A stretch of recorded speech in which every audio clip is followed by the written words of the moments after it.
Kolar APMC ಮಾರುಕಟ್ಟೆಯ ಹಿಂದಿನ ಕಾರ್ಯದರ್ಶಿ ಎನ್ ವಿಜಯಲಕ್ಷ್ಮಿ ವಿರುದ್ಧದ ಭ್ರಷ್ಟಾಚಾರ ಆರೋಪಗಳೆಲ್ಲವೂ ಕೂಡ ನಿರಾಧಾರ ಅಂತ ಹೇಳಿ ನಿವೃತ್ತ ನ್ಯಾಯಮೂರ್ತಿ ಬಸವರಾಜ್ ಎಸ್ ತಡಹಾಳ್ ನೇತೃತ್ವದ ತನಿಖಾ ಸಮಿತಿ ವರದಿಯನ್ನ ಸಲ್ಲಿಸಿದೆ. 2024ರ ಮೇ ತಿಂಗಳಿನಲ್ಲಿ 63 ಮಂದಿ ತರಕಾರಿ ಮಂಡಿ ಮಾಲೀಕರು ಪ್ರತಿಭಟನೆ ನಡೆಸಿ ವಿಜಯಲಕ್ಷ್ಮಿ ವಿರುದ್ಧ ಮಳಿಗೆ ಲೈಸೆನ್ಸ್ ವಿಚಾರವಾಗಿ ಕಮಿಷನ್ ಆರೋಪವನ್ನ ಸೇರಿಸಿ ಸ್ವಹಿತಾಸಕ್ತಿ ಆರೋಪವನ್ನ ಹೊರಿಸಿದ್ರು. ಈ ದೂರಿನ ವಿಚಾರಣೆ ನಡೆಸೋದಕ್ಕೆ ನಿವೃತ್ತ ನ್ಯಾಯಮೂರ್ತಿ ಬಸವರಾಜ್ ಎಸ್ ತಡಹಾಳ್ ಇವರ ನೇತೃತ್ವದಲ್ಲಿ ತನಿಖಾ ಸಮಿತಿಯನ್ನ ರಾಜ್ಯ ಕೃಷಿ ಮಾರಾಟ ನಿರ್ದೇಶಕರು ರೂಪಿಸಿದ್ರು. ಸುದೀರ್ಘ 1 ವರ್ಷದ ಕಾಲ ತನಿಖೆ ನಡೆಸಿದ ನಿವೃತ್ತ ನ್ಯಾಯಾಧೀಶರು ಹಾಗೂ ಕೃಷಿ ಮಾರಾಟ ಇಲಾಖೆ ಅಧೀಕ್ಷಕರು ದಲ್ಲಾಳಿಗಳ ಆರೋಪಗಳೆಲ್ಲವೂ ಕೂಡ ಸತ್ಯಕ್ಕೆ ದೂರವಾದದ್ದು. ದಾಖಲೆಗಳನ್ನ ಪರಿಶೀಲನೆ ನಡೆಸಿದ ನಂತರ ತಪ್ಪು ಕಂಡು ಬಂದಿರುವುದಿಲ್ಲ. ಹಾಗಾಗಿ ವಿಜಯಲಕ್ಷ್ಮಿ ಅವರನ್ನ ದೋಷಮುಕ್ತರನ್ನಾಗಿ ಮಾಡಿ ತನಿಖಾ ಸಮಿತಿ ವರದಿಯನ್ನ ಸಲ್ಲಿಸಿದೆ. ಈ ಕುರಿತು ರೈತ ಮುಖಂಡ ಅಬ್ಬಣಿ ಶಿವಪ್ಪ ಅವರು ಪ್ರತಿಕ್ರಿಯೆಯನ್ನ ಕೊಟ್ಟು ಅಧಿಕಾರಿಗಳ ಮೇಲೆ ವಿನಾಕಾರಣ ಆರೋಪವನ್ನ ಹೊರಿಸಿದ್ದು ಬೇಸರದ ವಿಚಾರವಾಗಿದ್ದು ಕೊನೆಗೂ ಕೂಡ ನ್ಯಾಯಕ್ಕೆ ಜಯ ಸಿಕ್ಕಂತಾಗಿದೆ ಅಂತ ಹೇಳಿದ್ರು. ಕೋಲಾರ ಕೃಷಿ ಉತ್ಪನ್ನ ಮಾರುಕಟ್ಟೆಯಲ್ಲಿ ಹಿಂದೆ ಇದ್ದಂಥ ಶ್ರೀಮತಿ ವಿಜಯಲಕ್ಷ್ಮಿ ಅವರು ಕಾರ್ಯದರ್ಶಿಗಳಾದಂಥ ವಿಜಯಲಕ್ಷ್ಮಿ ಅವರ ಮೇಲೆ ಗುರುತರವಾದಂಥ ಆರೋಪಗಳನ್ನು ಹೊರಿಸಿ ಅಲ್ಲಿನ ದಳ್ಳಾಳರ ಸಂಘದ ವತಿಯಿಂದ ಒಂದು ದೂರನ್ನು ಮೇಲಧಿಕಾರಿಗಳಿಗೆ ಕೊಟ್ಟು ಅದು ಇಲಾಖಾ ತನಿಖೆ ಆಗಿ ಇಲಾಖಾ ತನಿಖೆಯಲ್ಲಿ ಒಬ್ಬ ರಿಟೈರ್ಡ್ ಜಡ್ಜಿನ ಜಿಲ್ಲಾ ರಿಟೈರ್ಡ್ ಜಡ್ಜಿನ ಆಯ್ಕೆ ಮಾಡಿದರು. ಆದರೆ ಅದು ಏನಾಗಿದೆ ಇವಾಗ ಸದ್ಯಕ್ಕೆ ವಿಚಾರಣೆ ಎಲ್ಲ ನಡೆದು ಅವ್ರ ಮೇಲೆ ಹೊರಿಸಿದಂಥ ಆರೋಪಗಳು ಏನೂ ಇಲ್ಲ ಅಂಥೇಳಿ ಅದನ್ನು ವಜಾ ಮಾಡಿ ದೋಷಮುಕ್ತವಾಗಿ ಮಾಡಿದ್ದಾರೆ.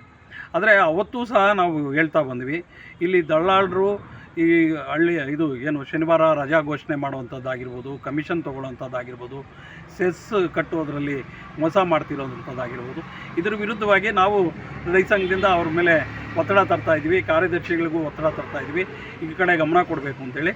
ನಾವು ಯಾವಾಗ ಒತ್ತಡ ತರಕ್ಕೆ ಸ್ಟಾರ್ಟ್ ಮಾಡೋದು ಅವರು ದಳ್ಳಾಳರ ಮೇಲೆ ಒತ್ತಡ ತಂದಿದ್ದರಿಂದ ಇದು ಒಂದು ರೀತಿಯಲ್ಲಿ ಕಾಂಟ್ರವರ್ಸಿಯಾಗಿ ಅವ್ರ ಮೇಲೆ ಇಲ್ಲ ಸಲ್ಲದ ಆರೋಪಗಳನ್ನ ಹೊರಿಸಿ ಇವತ್ತು ಅವರು ಬೇರೆ ಕಡೆ ವರ್ಗಾವಣೆ ಆಗಿ ಇಲಾಖಾ ತನಿಖೆ ಮಾಡಿ ದೋಷಮುಕ್ತ ಆಗಿದ್ದಾರೆ. ಇಂತಹ ಸಮಯದಲ್ಲಿ ಇವತ್ತು ನಮ್ಮ ಮಾರುಕಟ್ಟೆಯಲ್ಲಿ ಒಂದು ಶನಿವಾರ ರಜೆ ಘೋಷಣೆ ಮಾಡುವಂಥದ್ದಾಗಿರ್ಬೋದು, ಇವತ್ತಿಗೂ ಅದು ಕಂಟಿನ್ಯೂ ಆಗ್ತಾ ಬರ್ತಾ ಇದೆ. ಯಾಕೆ ಅಂತಂದರೆ ಶನಿವಾರ ರಜಾ ಘೋಷಣೆ ಮಾಡೋದ್ರಿಂದ ಶನಿವಾರ ಹಾರ್ವೆಸ್ಟ್ ಮಾಡಬೇಕಾಗಿರುವಂಥ ತರಕಾರಿಗಳೆಲ್ಲನೂ ಶುಕ್ರವಾರ ಕೆಲವರು ಹಾರ್ವೆಸ್ಟ್ ಮಾಡಿಬಿಡ್ತಾರೆ, ಕೆಲವರು ಭಾನುವಾರ ಹಾರ್ವೆಸ್ಟ್ ಮಾಡ್ತಾರೆ. ಅವತ್ತು ಶುಕ್ರವಾರ ಮತ್ತು ಭಾನುವಾರ ಬರುವಂಥ ತರಕಾರಿಗಳು ಬೆಲೆ ಕುಸಿತ ಆಗ್ತದೆ. ಯಾಕೆಂತಂದರೆ ಅವತ್ತು ಹೆಚ್ಚಿಗೆ ತರಕಾರಿ ಬಂದು ಬೆಲೆ ಕುಸಿತ ಆಗ್ತದೆ. ಅದಕ್ಕೆ ನಾವು ಹೇಳುವಂಥದ್ದು ಏನಂದರೆ, ನಿಮ್ಗೆ ರಜಾ ಬೇಕಾದರೆ ನೀವು ತೊಗೊಳ್ರಿ, ಅದು ಕಂಡೀಷನ್ ಆಗಬಾರ್ದು, ಎಲ್ಲರೂ ರಜಾ ಮಾಡಬೇಕು ಅಂತೇಳಿ ಒತ್ತಡ ಇರಬಾರ್ದು ಅಂತ ನಾವು ಹೇಳಿದ್ರೆ ಅದನ್ನು ಸಹ ಇವತ್ತು ಅಲ್ಲಿ ದಳ್ಳಾಳರ ಸಂಘ ನಮ್ಮ ಮಾತಿಗೆ ಕಿವಿ ಕೊಡ್ತಾ ಇಲ್ಲ. ಇದು ಆಗ್ತಾ ಇರುವಂಥದ್ದು. ಅಲ್ಲಿ ಏನಾಗಿದೆ, ರೈತರಿಗೆ ಅನುಕೂಲ ಮಾಡಬೇಕು ಅನ್ನೋದು ಮೂಲಭೂತ ಸೌಕರ್ಯಗಳಾಗಿರ್ಬೋದು, ಇವೆಲ್ಲ ಏನೂ ಇಲ್ಲ. ಇಂತಹ ಸಮಯದಲ್ಲಿ ನಮ್ಮ ಒತ್ತಡ ಮೊದಲಿನಿಂದನೂ ಇತ್ತು, ಈಗೂ ಇದೆ. ಅವತ್ತೂ ಸಹ ವಿಜಯಲಕ್ಷ್ಮಿ ಅವರ ಪರವಾಗಿ ನಾವು ವಾದ ಮಾಡಿದ್ವಿ. ಏನಂತಂದರೆ, ಇವತ್ತು ಮೊದಲು 1 ಕೋಟಿ ವಸೂಲಿ ಆಗ್ತಾ ಇದ್ದಂಥ ಸೆಸ್ಸು ಇವತ್ತು 2 ಕೋಟಿ ಆಗ್ತಾ ಇದೆ. ಅದು ಹೆಚ್ಚಿಗೆ ಆಗಬೇಕಾದ್ರೆ ದಳ್ಳಾಳರ ಜೋಬಿಂದ ಹಣ ಮಾರುಕಟ್ಟೆ ಸಮಿತಿಗೆ ಬರ್ತಾ ಇದೆ.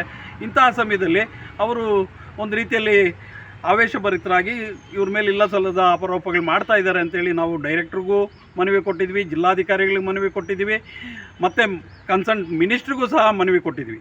ಆದರೆ ಇಲ್ಲಿ ಆಗಿದ್ದೇನು ಅಂತಂದರೆ, 2 ಕೋಟಿ ಹಣನ ನಮ್ಮ ಹಾವೇರಿ ಜಿಲ್ಲೆಗೆ ಟ್ರಾನ್ಸ್ಫರ್ ಮಾಡಬೇಕು ಅಂತ ಕೇಳಿದಂಥ ಸಮಯದಲ್ಲಿ ಇಲ್ಲ, ನಮ್ಮ ಕೋಲಾರ ಜಿಲ್ಲೆಯ ಹಣನ ನಾವು ಟ್ರಾನ್ಸ್ಫರ್ ಮಾಡೋಕ್ಕಾಗಲ್ಲ, ನಮ್ಮ ಮಾರ್ಕೆಟಿಗೆ ಬೇಕಾಗ್ತದೆ ಅಂತೇಳಿ ಅವರು ತಡೆದಂಥದ್ದು.